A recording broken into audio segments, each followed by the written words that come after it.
قوة إلا بالله العلي العظيم. أعوذ بالله من الشيطان اللعين الرجيم. بسم الله الرحمن الرحيم. الحمد لله الذي لا يبلغ مدحته القائلون ولا يحصي نعماءه العادون ولا يؤدي حقه المجتهدون. الذي نشر الرياح برحمته وبدد بالصخور ميدان أرضه.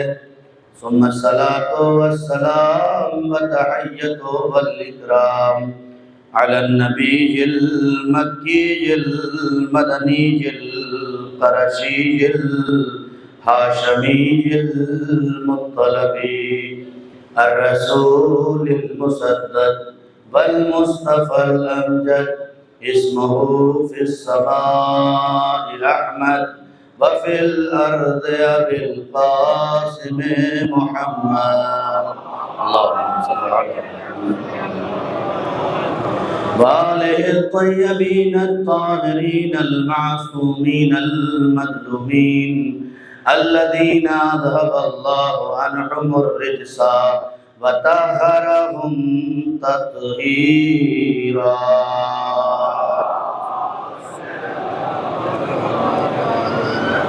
أما بعد فقد قال الله تبارك وتعالى في القرآن المجيد والفرقان الحميد وقوله الحق.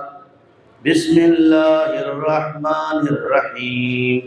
هل يستوي الذين يعلمون والذين لا يعلمون.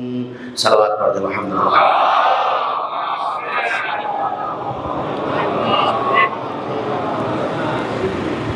عزاداران سید الشہداء و بزرگان قوم و ملت،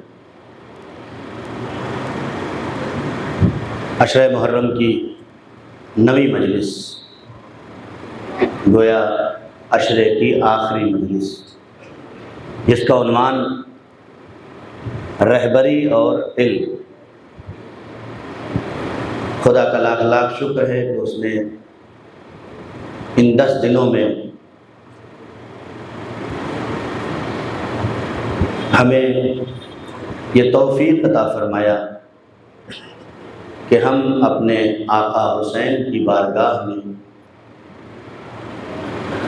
جتنا ممکن ہو سکتا ہے خراج عقیدت پیش کر سکیں، ورنہ ہم کہاں اور حسین کہاں. واقعاً شکر ادا کیجیے. جب بھی مجلسوں میں آئیں اور مجلسوں سے واپس جائیں تو شکر ادا کریں. اور جب 1 سال گزرنے کے بعد دوسری سال پھر محرم پا جانے کا احساس ہو جائے تب بھی اللہ کا شکر ہے. اس لیے کہ اس خدا کا لاکھ لاکھ شکر ہے کہ ہمیں ایک بار پھر سے محرم کرنے کی توفیق حاصل ہوئی. اور اپنے مرحومین کو بھی نہ بھولیں.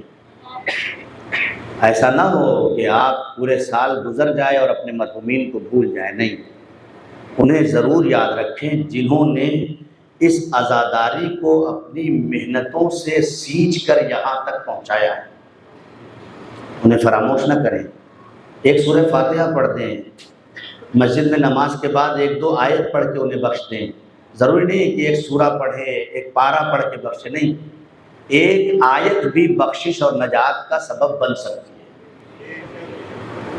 صدق دل سے اگر کسی کو ایصال کرنے کے لیے، اور روایت موجود ہے ہمارے پاس کہ ایک باپ ہے جس کی قبر پہ عذاب ہو رہا ہے، پیغمبر کا گزر ہوتا ہے ادھر سے، تو پیغمبر اپنے صحابیوں سے کہتے ہیں کہ جلدی آگے بڑھو، اس لیے کہ صاحب قبر پر عذاب ہو رہا ہے. چلے گئے. ادھر سے جب واپس ہوئے تو جو صحابی آگے بڑھنا چاہ رہے تھے اور بھاگنا چاہ رہے تھے، پیغمبر نے کہا رک جاؤ، جلدی نہیں ہے بھاگنے کی. کیوں؟ یا نبی اللہ، ابھی تو آپ کہہ رہے تھے کہ اس قبر پہ عذاب ہو رہا تھا جاتے وقت، اب کیا ہو گیا؟ کہا اب عذاب ختم ہو گیا. اب وہ عذاب نہیں ہو رہا ہے۔ کیا ہو گیا اتنی جلدی؟ کیسے ختم ہو گیا؟ کہا چونکہ اس کے بچے نے اپنے استاد کے پاس جا کر آج بسم اللہ الرحمن الرحیم کہا ہے۔ محسوس کریں، ساری مجلسوں کا نچوڑ ہے آج کے دن۔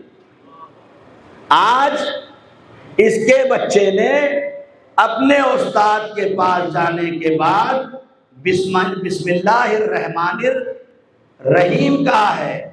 اللہ کو کیسے گوارا ہو کہ جس کا بیٹا اس کے رحمان اور رحیم ہونے کا قصیدہ پڑھے، اس کے باپ پر عذاب نازل کر دے۔ تمام مسلمانوں نے اپنی کتاب میں اس واقعے کو لکھا ہے کہ ایک بچہ صرف بسم اللہ الرحمن الرحیم پڑھ لے تو اس کے باپ سے عذاب ہٹا دیا جاتا ہے۔ اور تھوڑا آگے بڑھیے، علماء تمام فرقوں میں، شیعہ سنی جتنے بھی فرقے، سب کے یہاں لکھا ہے کہ اگر کسی باپ کا بیٹا 30 پارے قرآن کے حفظ کر لے تو اس کی 7 پشتیں، آپ بیدار نہیں ہو رہے ہیں، اس کی 7 پشتیں بخش دی جائیں گی۔ مجھے سمجھ میں نہیں آتا ان لوگوں کا مزاج کیسا ہے جو اپنی کتاب میں یہ تو لکھتے ہیں کہ اگر ایک بچہ بسم اللہ الرحمن الرحیم کہہ دے تو اس کے باپ سے عذاب ہٹا دیا جائے، اگر ایک حافظ قرآن صرف قرآن کو حفظ کر لے تو اس کی 7 پشتیں 7 نسلیں بخش دی جائیں، تو پھر کیا سبب ہے؟ تمہیں علی سمجھ میں کیوں نہیں آتا؟ بھائی اسی حدیث اور اسی معیار پہ علی کو بھی رکھو۔ اگر کسی کا بیٹا صرف قرآن حفظ کر کے سنا دے تو 7 پشتیں معاف ہو سکتی ہے، تو جس کا بیٹا توریت بھی سنائے، انجیل بھی سنائے، صلوات پڑھ دے محمد والا۔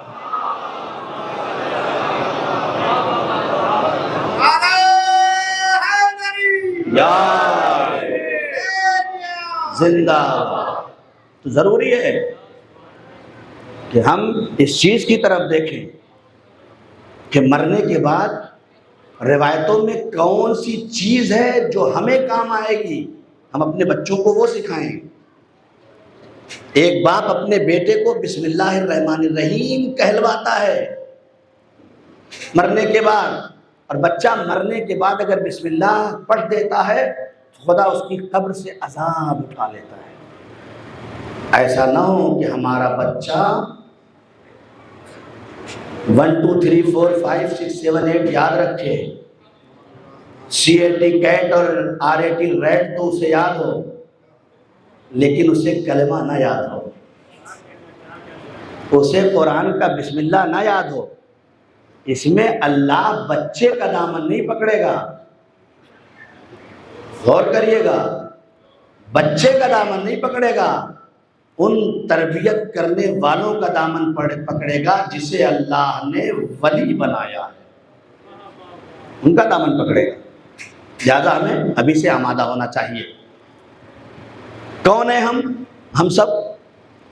خدا کہہ رہا ہے واللہ اخرجکم من بطون امہاتکم لا تعلمون شیئا۔ دیکھو تم جب بطن مادر سے باہر آئے تو تم جاہل آئے تھے، لا تعلمون شیئا، تم کچھ بھی نہیں جانتے تھے، تمہیں تو اتنا بھی شعور نہیں تھا کہ یہ میرا باپ ہے اور یہ میری ماں ہے، تمہیں شعور نہیں تھا، تم جہالت کے دبیس پردوں میں گم تھے، قعر جہالت میں ایسے گرے ہوئے تھے کہ تمہیں شعور کی دنیا پتہ ہی نہیں تھی۔ اس ماں کا کمال ہے کہ جس نے تمہارے شعور میں علم عطا کیا، جس نے اشاروں سے، بہت نازک مرحلے سے گزر رہا ہوں، تھوڑی سی تمہید ہے، جس نے اشاروں سے، کنایوں سے، الفاظ سے جیسے سمجھ میں آیا تمہارے اندر علم اتارا، تمہیں سمجھنے کی صلاحیت ہو گئی کہ یہ رشتہ ہے، یہ بھائی ہے، یہ چچا ہے، یہ پھوپھی ہے، یہی تو ہے نا، ایسے ہی تو علم پہنچا ہے آپ تک۔ اللہ کہتا ہے ایسے ہی نہیں پہنچا، اس کا بھی انتظام ہم نے کیا۔ وَجَعَلَ لَكُمُ السَّمْعَ وَالْأَبْصَارَ وَالْأَفْئِدَةَ، اور ہم نے ہی تمہیں سماعت دی، ہم نے ہی تمہیں بصارت دی، اور ہم نے ہی تمہیں دل دیا، تم کان سے سنو اور علم حاصل کرو، تم کان سے سنو اور علم حاصل کرو، تم آنکھوں سے پڑھو اور علم حاصل کرو، اور کانوں سے سنا اور آنکھوں سے دیکھا۔ ضروری نہیں ہے کہ سب صحیح ہو، بہت توجہ میں رہی دو، آخری آدمی تک یہ گفتگو میرے کانوں تک جانا چاہیے۔ ضروری نہیں ہے کہ ہر منبر پہ آنے والا وہی دے رہا ہو جو صحیح ہے، کوئی ضروری نہیں ہے۔ ضروری نہیں ہے کہ مدرسے میں ہر پڑھانے والا وہی پڑھا رہا ہو جو صحیح ہے۔ نبی کریم کے دربار میں، نبی کریم کی بارگاہ میں علم کی اتنی عزت تھی کہ جب اسلام کہیں فتح ہوتا تھا اور اسیر پکڑ کے لائے جاتے تھے تو پیغمبر پڑھے لکھے اسیروں میں اعلان کر دیتے تھے کہ اگر مکے کے 10 بچوں کو تم نے پڑھنا اور لکھنا سکھا دیا تو میں تمہیں آزاد کر دوں گا۔ توجہ کریں علم کی عظمت کو۔ اگر اسیر اور قیدی 10 بچوں کو پڑھنا لکھنا سکھا دیتا تھا تو پیغمبر اسے آزاد کر دیتے تھے۔ توجہ میرے عزیزو، اس لیے اپنے بچوں کو صرف پڑھانے پر مت لگاؤ، یہ بھی دیکھو کہ کہاں پڑھ رہا ہے اور کیا پڑھ رہا ہے، بہت ضروری ہے۔ یہ بھی ضروری ہے کہاں پڑھ رہا ہے اور کیا پڑھ رہا ہے۔ میں ادھر نہیں جانا چاہتا ورنہ آج کی پوری مجلس ادھر چلی جائے گی۔ ہماری زندگی کو دنیا نے ہم سے چھین لیا ہے، خدا کی قسم، ہماری زندگیوں کو اس دنیا نے ہم سے چھین لیا ہے۔ کل 15 سے 20 ہزار روپے میں گھر چل جاتا تھا۔ جتنے بزرگ ہیں ان سے پوچھ لیجیے آپ، بہت بڑی رقم تھی 15-20 ہزار، زیادہ دور کی بات نہیں کر رہا ہوں، یہ 25-30 سال کی بات کر رہا ہوں جو اپنے ہوش میں میرے ہے۔ 15-20 ہزار میں پورا گھر چل جاتا تھا۔ آج ہماری زندگی کو اتنا پھنسا دیا گیا ہے کہ جس گھر میں 10,000 کے موبائل سے کام چل سکتا تھا اس گھر میں دماغوں میں یہ ڈالا کہ کم سے کم 50,000 کا موبائل لینا چاہیے۔ ہے یا نہیں ایسا؟ ہے نا؟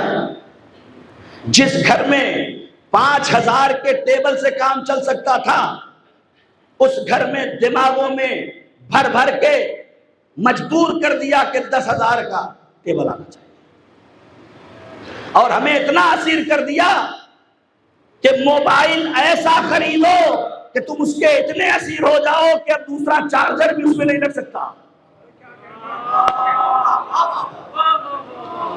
دماغوں میں یہ بھر دیا کہ یہی سب سے اچھا ہے، اور اتنا اسیر کر دیا کہ نہ اس کا ڈاٹا تم کسی دوسرے میں لے سکتے ہو، نہ دوسرے کا ڈاٹا تم اس میں لے سکتے ہو۔ تم چارجر بھی، جتنے بھی آلات ہیں سب اسی کے یوز کر سکتے ہو، دوسرے یوز نہیں کر سکتے ہو۔ پہلے دماغوں میں یہ بھرا، پھر اب جب ضرورتیں بڑھی، یہ دنیا کی پالیسی ہے، ہم سے ہماری زندگیاں چھینی ہیں۔ جہاں 20,000 میں چل رہا تھا ضرورتیں بڑھ گئی، جب ضرورت بڑھ گئی تو اب دماغ میں ایک اور چیز بڑھی کہ صرف تمہارے کمانے سے گھر نہیں چل سکتا۔ دیکھیں ہم سے کیسے چھینا ہے ہماری تہذیب کو۔ اب صرف تمہارے کمانے سے گھر نہیں چل سکتا، جسے لے کے آئے ہو اسے بھی کام پہ لگاؤ، اسے بھی کام پہ لگاؤ۔ دونوں لگ گئے۔ جو جوان معاشرے کی تعمیر کے لیے رکھے گئے تھے خدا کی قسم سوچیں گے تو ہوش اڑ جائیں گے کہ کیسے کام کر رہے ہیں، لیکن ہمارے جیسے نہیں ہے یہ لوگ وہ ہیں جو 100 سال سے آپ کی زندگی چھیننے کا پلان کر رہے ہیں۔ ہمارے یہاں تو ابھی چھت اگر چونے لگے گی تب سب جلدی سے گھبرائیں گے، ارے جناب یہ تو یہاں سے پانی آنے لگا۔ پہلے چھت پہ اگر جا کے دیکھ لیتے تو پانی آتا ہی نہیں۔ مشکل یہ ہے ہم سے ایسے زندگیاں چھینی۔ شوہر بھی گیا کہاں؟ آفس۔ زوجہ بھی گئی آفس۔ اب گھر میں 2 بچے ہیں، یعنی 4 بچے ہیں گویا، 2 چھوٹے چھوٹے بچے اور 2 بوڑھے ماں باپ، ہے نا؟ اب دیکھیں دماغوں میں کیسے چھینا، کیسے چھینا۔ انہوں نے کوشش یہ کی کہ تو پھر وہی ہو گیا کہ یہ بوڑھے ماں باپ اپنی پرانی تہذیب بچوں کے دماغوں میں ڈال دیں گے۔ انہوں نے ایسے سسٹم ایجاد کیا کہ اجے تم جوان اور یہ بوڑھے یہ ساتھ میں کیسے رہیں گے، ان کو الگ کرو۔ نتیجہ کیا ہوا؟ الحمدللہ، خدا کا لاکھ لاکھ شکر ہے ابھی ہمارے یہاں ایسا نہیں ہے، لیکن دنیا میں ہو رہا ہے، ہو رہا ہے۔ نتیجہ کیا ہوا؟ وہ گھر جو اسلام کا مرکز بننا چاہیے تھا، بزرگوں کو یا تو اولڈ بھیج دیا یا تو دوسرے گھر میں پہنچا دیا یا آپ خود ہی الگ ہو گئے۔ بھئی یہی 3 راستے ہیں نا، یا تو کہیں پہنچا دیا یا وہ خود عاجز ہو کے ہم سے چلے گئے یا ہم نے اپنے آپ کو ان سے الگ کر دیا۔ تو اب بچا کون؟ وہ بھی ہٹ گئے، اب بچے صرف 2 بچے۔ بہت توجہ، اب بچے صرف 2 بچے، ایک 2 سال کا، ایک 4 سال کا، ایک 5 سال کا، مسئلہ جو بھی ہو گھر میں۔ اب ماں باپ یہ سوچ رہے ہیں کہ بھائی ہم تو آفس چلے گئے، اب اس بچے کا کیا کریں، اب ان بچوں کو کہاں پہنچائیں؟ کہا دیکھو جو کڈس اسکولز کھلے ہوئے ہیں چھوٹے بچوں کو 2 ہی صورت ہے، یا تو کسی میڈ کو رکھ لو وہ پروان چڑھائے گی، یا کسی ایسے اسکول میں بھیج دو کہ جہاں وہ بچے کی تربیت کرے گی۔ ہمارے دنیائے اسلام میں تو اب تک کوئی میں نے نہیں دیکھا، میں نے کم سے کم 1.5 سال اس پہ ریسرچ کی ہے، پوری دنیائے اسلام میں اب تک کوئی ایسا سسٹم نہیں ہے جس نے بچوں کی تربیت کے لیے کسی مربی کا انتظام کیا ہو۔ نہیں ملا مجھے، کہیں بھی نہیں ملا۔ ایران کے علاوہ، ایران میں شروع ہو گیا انقلاب کے بعد سے، اس سے پہلے کہیں نہیں ملا مجھے کہ بچوں کی تربیت کے لیے الگ سے لیڈی کی تربیت کی جائے کہ تمہیں بچوں کو تربیت کیسے کرنی ہے۔ لیکن ہم سے پہلے عیسائیوں نے کر کے دکھایا اور وہ کر رہے۔ بچے کو بھیج دیا یا گھر میں میڈ آ گئی، اب جو گھر میں پال رہی ہے آیا وہ آپ کے دین پر ہے یا نہیں؟ بہت توجہ، بات ختم ہو رہی ہے۔ وہ آپ کے دین پہ ہے یا نہیں؟ نبی نے فرمایا کلو مولود یولد علی فطرت الاسلام، ہر بچہ فطرت اسلام پہ پیدا ہوتا ہے، اس کے پالنے والے، اس کے پالنے والے، اس کے پالنے والے اسے عیسائی بنا دے، اسے یہودی بنا دے، اسے مسلمان بنا دے، اسے جو چاہے وہ بنا دے۔ غور کرو، بہت سوچ سمجھ کے اپنے بچوں کی تربیت کے لیے کسی کو اپنے گھر میں بٹھاؤ، ایسا نہ ہو کہ شیعہ گھر میں پیدا ہونے والا بچہ کسی دوسرے کی تربیت کی بنیاد پر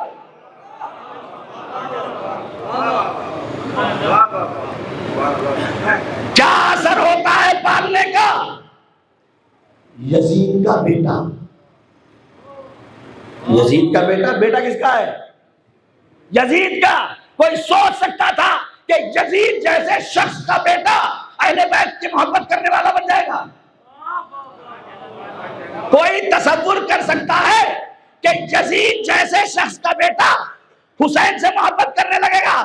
نہیں نا. کیا یا نہیں کیا؟ کیوں کیا؟ کہ اس لیے کہ جس آغوش میں پرورش پا رہا تھا، جس آغوش میں پرورش پا رہا تھا، وہ آغوش محبت حسین سے بھری ہوئی تھی. صلوات پڑھتے محمد و آل محمد.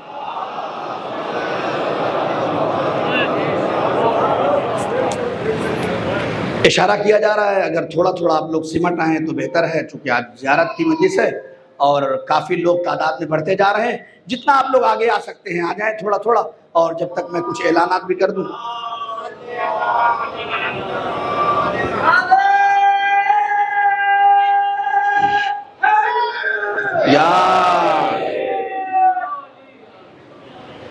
جزاک اللہ. کچھ اعلانات جب سے لوگ آگے آ رہے ہیں اعلانات سماعت فرما لیں کہ کل انشاءاللہ محرم کی 9 تاریخ کو امام بارگاہ پنجتنی کے مجلس کے بعد نظر تو پرانا ہے بھائی، آیا تو یہی تھا، آج ہے، آج کل لکھا ہوا ہے. آج محرم کی 9 تاریخ کے بعد امام بارگاہ پنجتنی کی مجلس کے بعد نظر مولا حضرت عباس علمدار علیہ السلام کا اہتمام کیا گیا ہے. سبھی مومنین سے شرکت کی گزارش ہے. سیکٹر 10 برمکان ننھے میاں یا منع میاں، میرا لکھا ایسے ہی ہے. دوسرا اعلان ہے کہ انشاءاللہ یوم زینب سلام اللہ علیہ 11 محرم 8:30 بجے رات میں اسی امام بارگاہ پنجتنی میں انشاءاللہ منعقد کیا جائے گا، جسے خطاب فرمائیں گے مولانا شاہد رضوی صاحب قبلہ. آپ حضرات سے گزارش ہے کہ اس میں شرکت فرمائیں زیادہ سے زیادہ، اور اس خادمان اعضا ہیں.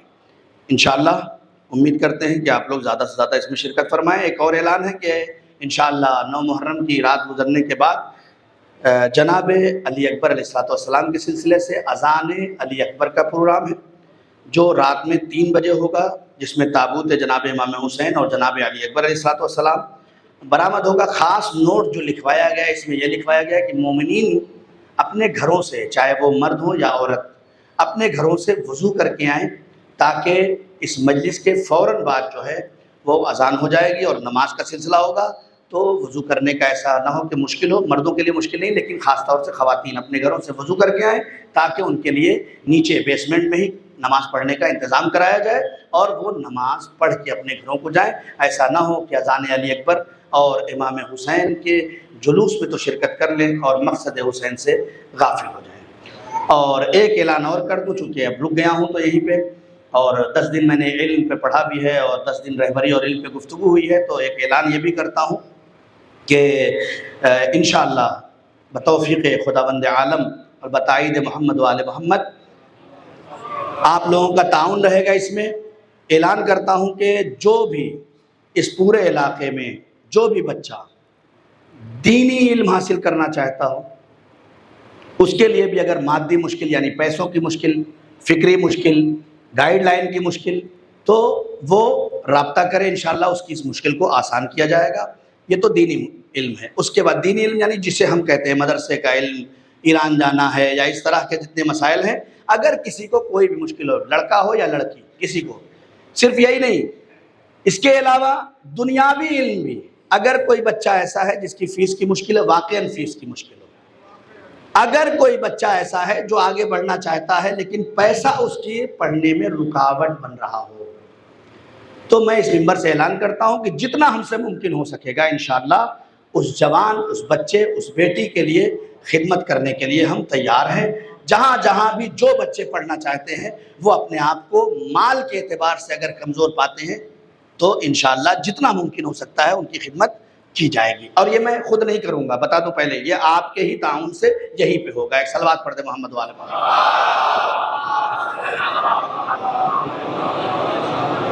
جو میری بساط ہے میں نے اس کے بارے میں اور انشاءاللہ اسی طرح سے کل اعمال عاشورہ جو ہے وہ 9 بجے دن میں کیا جائے گا. پھر اشارہ ہو رہا ہے کہ تھوڑا تھوڑا سمٹ آئے، لگ رہا ہے ابھی جگہ ہے تھوڑی سی، لوگوں کو دکھ رہا ہے، تو تھوڑا تھوڑا اگر سمٹ آئے، بس جو ہے وہ مجلس ختم پہ ہے تقریباً، تھوڑا تھوڑا اور بڑھ جائے اگر بڑھ سکتے ہوں. اور انشاءاللہ پڑھنے کا ثواب ہے۔ ایک بلند ترین صلوات پڑھتے محمد و آل محمد صلی اللہ علیہ وسلم۔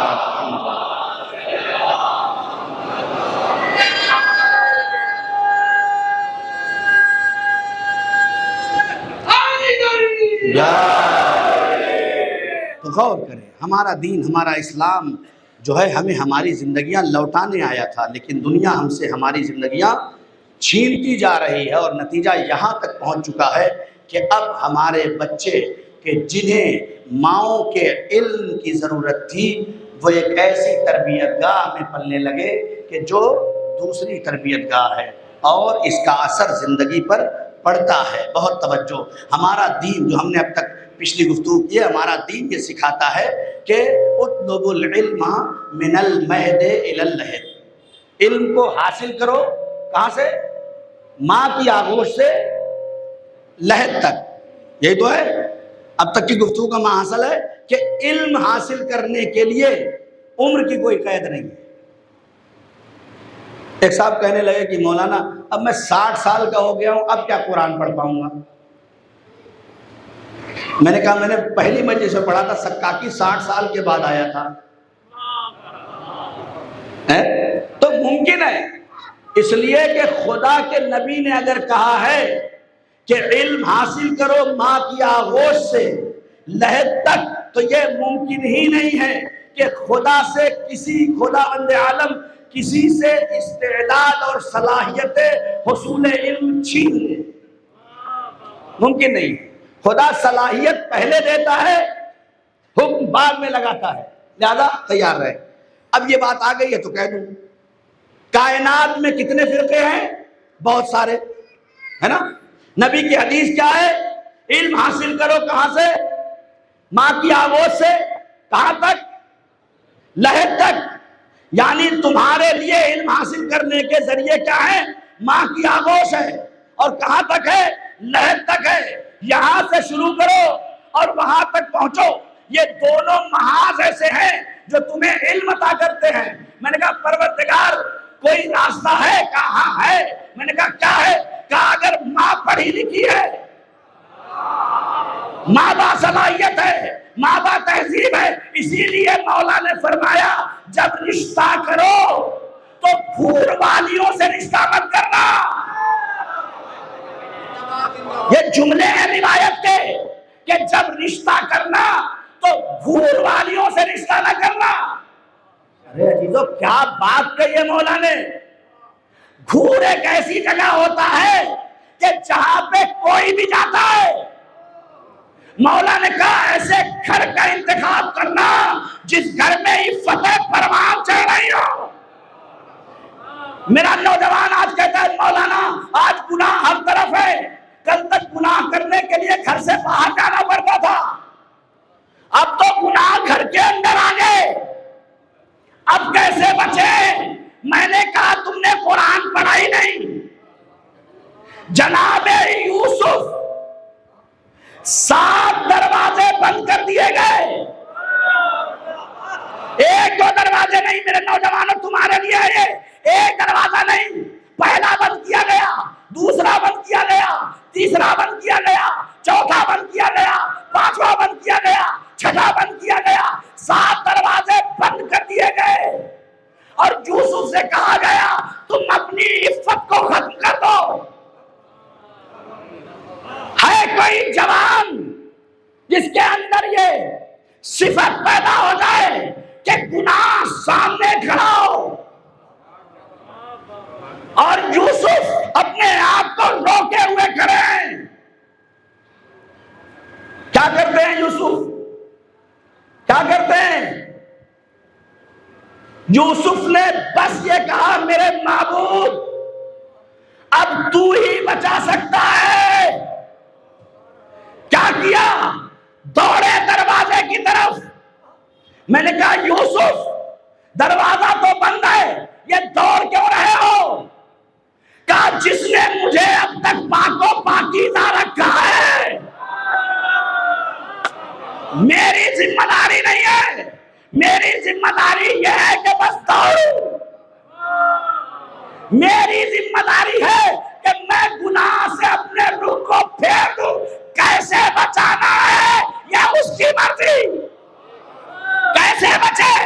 یوسف دوڑے، ساتوں دروازے کھل گئے، یوسف باہر چلے گئے۔ نوجوانوں، جو اللہ یوسف کے لیے 7 دروازے کھول سکتا ہے وہ تمہارے لیے ایک دروازہ نہیں کھول سکتا۔ صلوات پڑھ دے محمد والے۔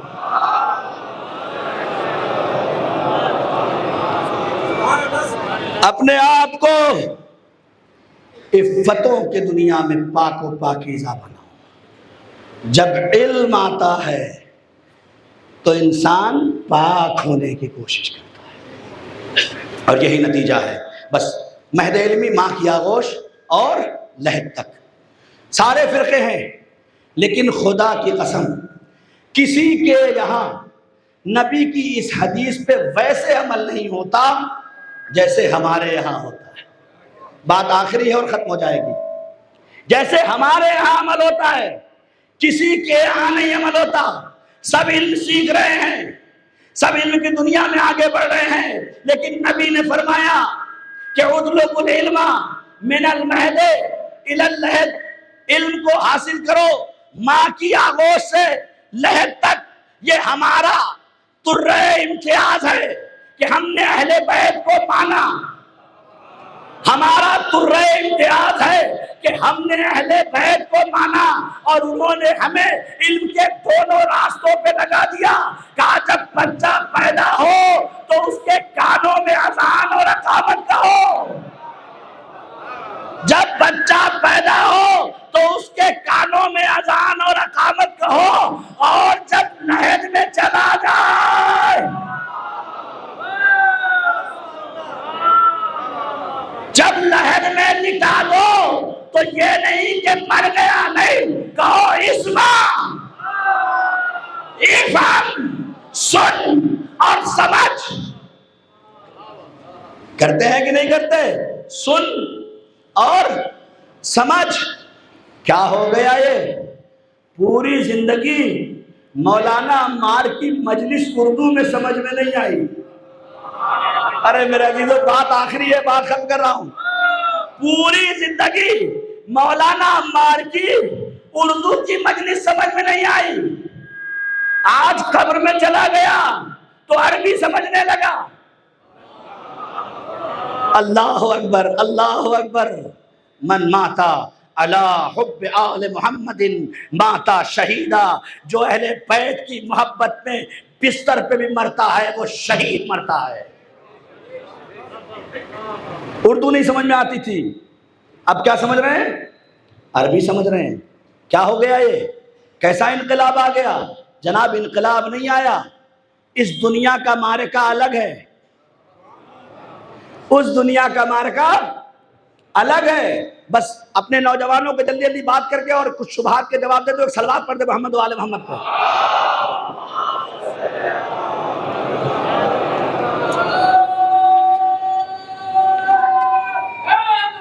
یا علی، غور کریں، اس کا مطلب یہ ہے کہ اس دنیا میں کیوں نہیں سمجھ رہا تھا؟ اس لیے نہیں سمجھ رہا تھا کہ جہالت لگی ہوئی تھی،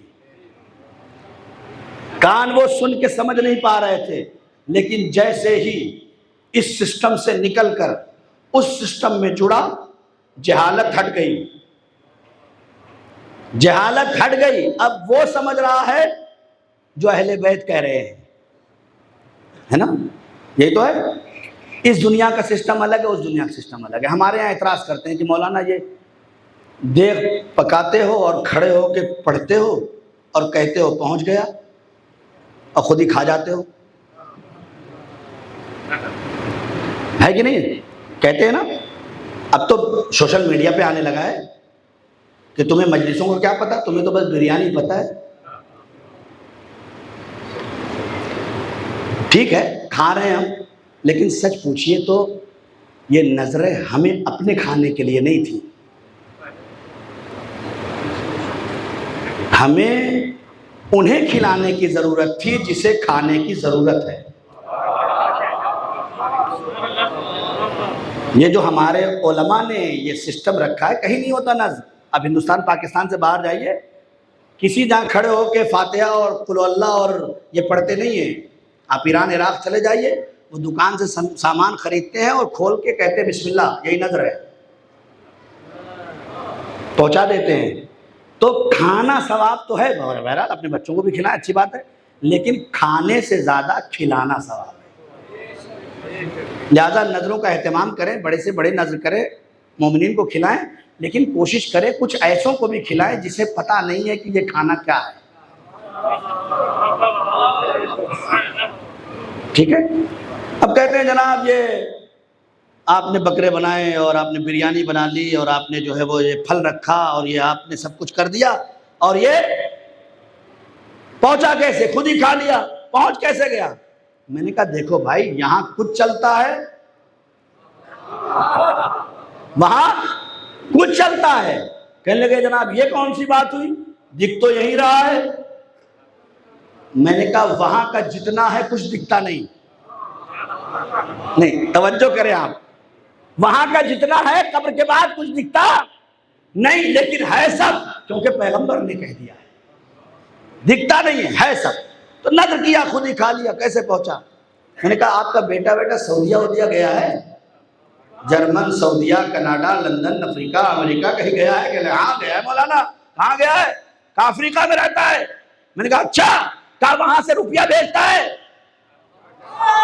ارے میرے لیے بات نہیں پہنچی آپ تک۔ وہاں سے کیا بھیجتا ہے؟ روپے بھیجتا ہے آپ کے لیے؟ کہا نہیں مولانا، کماتا ہے وہاں سے، ڈالر کماتا ہے، یو ایس ڈی کماتا ہے، اور وہاں پہ ڈالتا ہے کرنسی ڈالر۔ یہ حوالے والے لائن سے وہاں دکان کھولے بیٹھے ہیں، ان کے حوالے کرتا ہے ڈالر۔ میں نے کہا تو یہاں ڈالر ملتا ہے؟ کہا نہیں، یہ کرنسی بیچ میں چینج ہو جاتی ہے، یہ کرنسی بیچ میں چینج ہو جاتی ہے، ادھر کی ضرورت اور ہے، ادھر کی ضرورت اور ہے، ادھر ڈالر چلتا ہے، ادھر روپے چلتے ہیں۔ ہم نے کہا اسی طرح ہمارے فاتح اور نظر میں بھی ہے، ادھر کھانا چلتا ہے، ادھر ثواب جاتا ہے۔ صلوات پڑھ دے محمد۔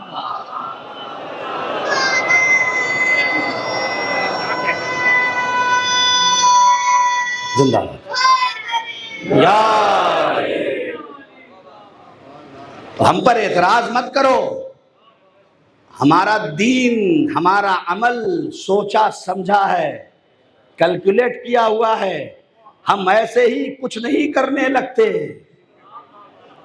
ہم اگر کچھ کرتے ہیں تو اس میں لاجک ہوتی ہے، اگر لاجک اور ریزن نہیں ہوتا تو ہم عمل ہی نہیں کرتے۔ کہتے عریضہ بھیجتے ہو پہنچ جاتا ہے، کہلے عریضہ بھیجتے ہیں آپ پہنچ جاتا ہے، آپ لوگ بھیجتے ہیں، ہر سال بھیجتے ہیں۔ میں نے کہا بھیا اگر جواب نہیں آتا تو قوم پاگل نہیں ہے جو ہر سال ڈال رہی ہے۔ بھائی آپ مجھے خط لکھیں، ایک بار لکھیں مولانا عمار السلام علیکم، آپ ایران میں کیسے ہیں، میں جواب ہی نہ دوں، دوبارہ پھر لکھیں، میں جواب ہی نہ دوں، تیسری بار پھر لکھیں، میں جواب ہی نہ دوں۔ کتنے سال؟ 2 3 4 5 سال۔ جتنی محبت تیز رہے گی اتنا سال بڑھا لیا، یہی نا؟ آخر میں ایک دن تھک کے آپ کہہ دیں گے کیا؟ بس جی مولانا کا کیا بتاؤں، اتنی محبت کرتا ہوں، جواب ہی نہیں دیتے۔ لیکن خدا کی قسم پوری دنیا کے شیعہ عریضہ ڈالتے ہیں، یہ ایک عمل ہے جو دنیا میں ہر شیعہ کر رہا ہے، جہاں دیکھو وہاں سب کر رہے ہیں۔ کوئی ایک بندہ کھڑا کر کے دکھا دو جو یہ کہے کہ میں 5 سال سے ڈال رہا ہوں اور جو کہا ہے وہ پورا نہیں ہوا، کوئی ایسا نہیں ملے گا، سب کیا پورا ہو رہا ہے۔ تو ہمارے یہاں مشکل نہیں، ہمارا عقیدہ پکا ہے، ہمارے یہاں تو مچھلیاں یونس کو بھی پیٹ میں رکھ کر کنارے پہنچا دیتی ہیں۔ صلوات پڑھ دے محمد و آل محمد پہ۔ ہمارا عقیدہ بہت مضبوط ہے۔ کہنے لگے تو پہنچتا کیسے؟ پہنچتا کیسے؟ یہاں ڈالتے ہیں اور وہاں پہنچ جاتا ہے۔ میں نے کہا یہ تو ہمارے یہاں 1250 سال سے چل رہا ہے، اب یہ بھی مجلس کی دین ہے اور ہماری ہی مشکل ہے کہ اگر ہم کسی سے پوچھ لیں کہ امام کی غیبت کے کتنے سال ہوئے تو شاید مشکل ہو جائے، ہے نا؟ مشکل ہو جائے گا نا، مشکل ہو جائے گا، مجھے پتہ ہے مشکل ہو جائے گا۔ کوشش کریں، من مات ولم یعرف امام زمانہ مات میتۃ جاہلیہ، جو شخص اپنے وقت کے امام کو پہچانے بغیر مر گیا وہ جاہلیت کی موت مرے گا۔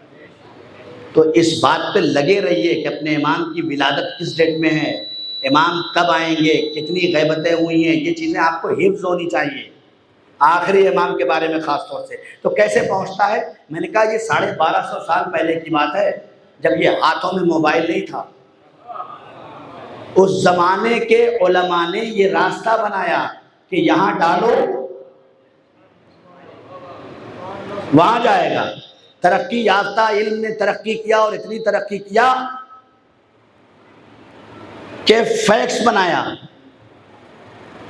فیکس ابھی اس سے پہلے موبائل سے تھوڑا پہلے جو ہے فیکس آیا، آپ نے کیا کیا؟ لکھا اور لکھنے کے بعد مشین میں ڈال دیا۔ ہم پہ اعتراض ہے، ہم نے تو دیکھا ہے بعض جہاں عریضے وہیں پڑے رہ جاتے ہیں۔ ہم نے کہا اور دکھاتے ہیں، لاجک ہے اس کے پیچھے، کیسے؟ کہا فیکس مشین میں ڈالا، صرف ایک بار مشین سے ایسے گزرا، نہیں یوں جاتا ہے اور ادھر سے اوپر آ گیا، جو آپ نے لکھا تھا وہ یہی ہے، یہی کا یہی موجود ہے۔ وہاں سے فوراً خال آتی ہے، جناب مل گیا، جناب پہنچ گیا۔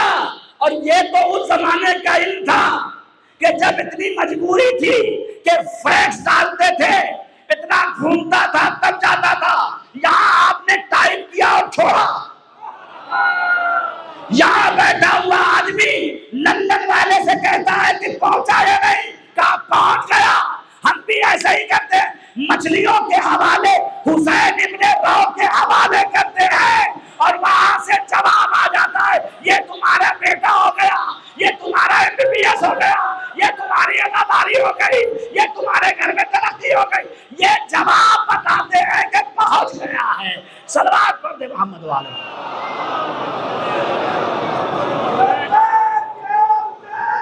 لبیک یا لبیک یا حسین،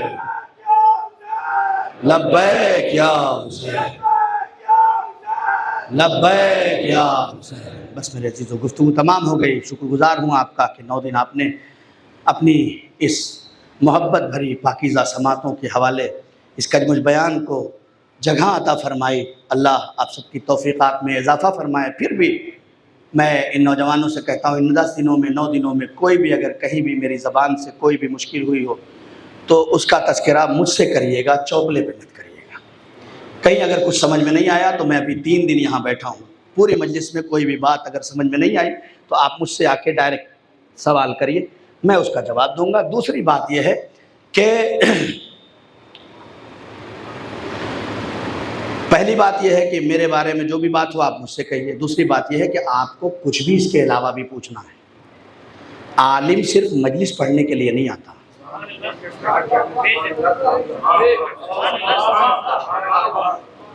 یہ میری ڈیوٹی نہیں ہے کہ میں آؤں یہاں 1 گھنٹہ پڑھ کے چلا جاؤں، نہیں، میری 24 گھنٹے کی ڈیوٹی ہے قوم کے لیے۔ اگر کسی جوان کو کوئی سوال، کوئی مشکل، کوئی مرحلہ ایسا ہے کہ جو اس میں پھنسا ہوا ہے، 2 لوگوں کے درمیان اس کی سمجھ میں نہیں آ رہا ہے کہ میں صحیح راستے پہ ہوں یا نہیں، یہ بھی ایک مشکل ہے بہت بڑی اس سماج میں آج کے اس دور میں، کہ انسان 2 راہے پہ کھڑا ہوا ہے، اس کی سمجھ ہی میں نہیں آ رہا ہے کہ یہ راستے پہ جاؤں یا یہ راستے پہ جاؤں۔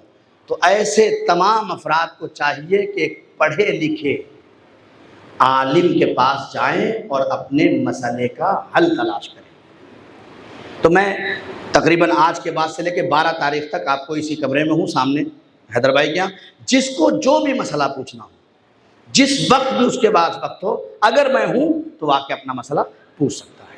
یہ دو اہم ذمہ داریاں تھیں میری جس کا اعلان کرنا۔ تیسری ذمہ داری جو میں نے آپ سے کہا ہے کہ کوئی بھی بچہ آپ اگر جانتے ہو کہ واقعی وہ بچہ پڑھنا چاہتا ہے اور اس کے یہاں مالی مشکل ہے، تو میرے پاس کچھ بھی نہیں ہے، خدا کی قسم میں اس لائق نہیں ہوں کہ میں اعلان کروں۔ مجھ سے بڑے بڑے اس بزم میں بیٹھے ہیں کہ جو اعلان مجھ سے اچھا کر سکتے ہیں اور اچھا پڑھا سکتے ہیں، لیکن انہیں موقع نہیں ملا ہے۔ میں ان کی طرف سے اعلان کرتا ہوں کہ آپ سب اس بچے کا نام مجھے بھیج دیں، میں تحقیق کروں گا، اگر واقعاً اس کو ضرورت ہے تو اس تک آپ سب جو ہے وہ اس کی خدمت کرنے کے لیے تیار رہیں انشاءاللہ۔ ایک صلوات پڑھ دے محمد و آل محمد۔ بس مجلس ختم ہو گئی، خدا کی قسم 9 محرم آ گئی، پورے سال انتظار کیا کہ مولا حسین کی عزاداری کریں، پورے سال ہم نے انتظار کیا، محرم آئے گا، محرم آئے گا، محرم آئے گا۔ بس ایک جملہ کہہ کے آگے جاؤں گا۔ ان نوجوان بڑی تعداد میں یہاں بھی ہے، باہر بھی ہیں، جو بھی سن رہے ہیں سب سن لیں، خدا کی قسم اب صرف ایک دن بچا ہے، صرف ایک دن بچا۔ بہت رک کے جملہ کہہ رہا ہوں، ایک دن بچا ہے۔ جہاں بھی ہو کوشش کرو کہ سیدہ تم سے ناراض نہ ہونے پائے، کوئی ایسا کام نہ کر جاؤ جو عزاداری میں مشکل کا سبب بن جائے۔ ایک اعلان اور آ گیا ہے، آپ لوگ سماعت فرما لیں کہ امام حسین علیہ السلام کی صوم کی مجلس اسی عزا خانے میں انشاءاللہ ٹھیک 10 بجے ہوگی، جس کو خطاب فرمائیں گے علی جناب مولانا عمار حیدر صاحب۔ یہ حقیر خطاب فرمائے گا، سبھی مومنین سے شرکت کی گزارش ہے تاکہ زیادہ سے زیادہ ثواب میں حاصل ہو۔ شریک تو کوشش کریں کہ ایسا نہ ہو کہ ساری محنتیں ہماری رائے گاہ ہو جائیں۔ 10 دن رونا، 10 دن حسین پہ آنسو بہانا، 10 دن اپنی سیدہ کو پرسہ دینا، اپنی فکروں کو پاک کرو، خدا کی قسم بس یہ فکروں کو پاک کرو میرے نوجوانوں۔ یہاں اگر تمہارے کوئی خرافات آتا ہے تو اسے مار دو اور کہو کہ نہیں، میں ان عزاداری کو کوئی نقصان نہیں پہنچا سکتا، میرا مشن فیل ہو جائے لیکن 2 عزادار کو لڑا نہیں سکتا، میں اپنے سسٹم میں ناکام ہو جاؤں چلے گا لیکن میں اپنی سیدہ کو ناراض نہیں کر سکتا۔ لہذا اگر کوئی فکر میں ایسی بات آتی ہے کہ انہیں پکڑ لو اور انہیں چھوڑ دو اور ان کو مت آنے دو اور ان کو کرنے دو، ان کو نہ کرنے دو، یہ سب چھوڑ دو۔ سیدہ تم کو ایک عزادار حسین دیکھتی ہے، جب تمہاری آنکھوں سے آنسو نمودار ہوتے ہیں نا تو ٹوٹی ہوئی پسلیاں لیے ہوئے ہاتھوں کو بلند کر کے دعا کرتی ہے، اے میرے لال کے عزادارو، تم میرے لال پہ گریا کر رہے ہو، تمہاری بخشش کے لیے خدا سے دعا کرتی ہیں، اللہ نہ کرے جو سیدہ کے ہاتھ اٹھ رہے ہیں وہ بی بی یہ دیکھے یہ نوجوان کیسا ہے، یہ عزاداری میں لکھنا ڈال رہا ہے، یہ عزاداری میں فساد کروانے کی کوشش کر رہا ہے، شاید پھر بھی شہزادی ہاتھ اٹھا کے دعا کر رہی ہوگی، اے میرے عزادار تیرا راستہ بدل رہا ہے، اللہ تیری ہدایت فرمائے، کہیں ایسا نہ ہو تیرا نسل حسین کے نام پہ گزارنے والا رائے گا ہو جائے۔ اے بی بی سیدہ ہمارے پاس کچھ ہے بھی نہیں، یہی فرش ادا ہے، یہی حسین کا ماتم ہے، یہی عشق حسین ہے، یہی ہماری نجات کا باعث ہے۔ سوگوارو 9 محرم آ گئی عزیزو، اب تک ایک شہید کا مسائل سنا ہے نا، آج اس شہید کا مسائل پڑھا جاتا ہے جسے حسین نے سغرا کے ہاتھوں سے یہ کہہ کے دیا تھا، اے میرے لال اصغر اگر تو مدینے سے کربلا نہیں گیا تو ہرملا کا 3 بار کا تیر اپنے گدھے پر کون کھائے؟ جزاک اللہ، جزاک اللہ۔ خدا کسی غم میں نہ رلائے سوائے غم سید الشہداء کے۔ آپ کے آنسو بلند ہو گئے، آپ کی آوازیں بلند ہو گئی، آپ کے آنسو رومال سیدہ کی زینت بننے کو تیار ہے۔ میں کیا کروں، یہ آنسو کافی تھے لیکن کیا کروں؟ ارے عزیزو، عجیب و غریب روایت ہے مقتل کی، کسی نے امام سے پوچھا مولا کیا وجہ ہے کہ حسین اکبر کی لاش کو دفن نہیں کرتے؟ گھروں تک روتے جاؤ گے خدا کی قسم۔ امام سے پوچھا مولا کیا سبب ہے حسین اکبر کی لاش کو دفن نہیں کرتے، اور محمد کے لاشے کو دفن نہیں کرتے، قاسم کے لاشے کو دفن نہیں کرتے، لیکن 6 مہینے کے اصغر کو ارے ذوالفقار سے لہد بنا کے حسین سکور کے لہد کرتے ہیں۔ حسین کے امام نے بیٹے نے امامہ اتارا، آواز دی بھائی یہ کیسا سوال کر دیا، سنو گے عزیزانو، امام نے جواب کیا دیا؟ امام نے فرمایا اکبر کے جسم میں اتنی طاقت تھی کہ وہ گھوڑے کی ٹانگوں کو برداشت کرے، قاسم کے جسم میں اتنی طاقت تھی کہ وہ گھوڑے کے ٹانگوں کو برداشت کرے۔ میری مائیں اور بہنیں میری آواز سن رہی ہیں، ان سے ہاتھ جوڑ کے جملہ پڑھنا چاہتا ہوں، خدا نہ کرے کسی ماں کا 6 مہینے کا بچہ ہو۔ جزاک اللہ۔ آخری دن ہے، خدا کی قسم مسائل میں کمی نہیں کروں گا، دل بھر کرو۔ اے بی بی سیدہ آئیے اپنے لال کا کرسا لیجیے، بی بی اے بی بی ربان آئیے، آپ کے عزادار آپ کے 6 مہینے کے بچے کا کرسا دینے کے لیے بیٹھے ہیں۔ ارباب مقاتل لکھتے ہیں جب حسین نے اصغر کو سکور میں لحد کر دیا اور حسین چلے گئے، سروں کی گنتی شروع ہوئی، ایک سر کم نظر آیا، ظالموں نے آپس میں مشورہ کیا، پتا چلا حسین نے ایک لاشے کو زمین میں دفن کر دیا۔